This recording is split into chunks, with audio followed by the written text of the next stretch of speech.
নেপালের কাঠমান্ডুতে হিন্দুকুশ হিমালয় পার্লামেন্টারিয়ানস সম্মেলন চলছে। এতে যোগ দিয়েছেন বাংলাদেশ সহ বিভিন্ন দেশের সংসদীয় প্রতিনিধিরা। মূলত হিন্দুকুশ হিমালয় অঞ্চলের পরিবেশগত চ্যালেঞ্জ এবং টেকসই উন্নয়নের জন্য একটি গুরুত্বপূর্ণ প্ল্যাটফর্ম বিবেচনা করা হয়। জলবায়ু পরিবর্তন, জীববৈচিত্র্য হ্রাস এবং পানির সম্পদের টেকসই ব্যবহারের মতো বিষয়গুলো সম্মেলনে গুরুত্ব পাবে বলে প্রত্যাশা সংশ্লিষ্টদের।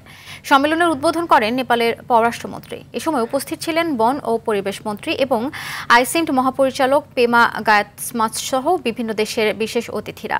বাংলাদেশের প্রতিনিধি দলের নেতৃত্ব দিচ্ছেন পার্বত্য চট্টগ্রাম বিষয়ক মন্ত্রণালয়ের উপদেষ্টা সুপ্রদীপ চাকমা। বাংলাদেশের প্রতিনিধি দলের অন্য সদস্যরা হলেন বিএনপি স্থায়ী কমিটির সদস্য ও সাবেক মন্ত্রী Amir Khasru Mahmud Chowdhury, centre for policy ডায়ালগের বিশিষ্ট ফেলো ডক্টর দেবপ্রিয় ভট্টাচার্য এবং এনসিপির সিনিয়র যুগ্ম সদস্য সচিব ডক্টর তাসনিম জারা ও যুগ্ম সদস্য সচিব মীর আরশাদুল হক।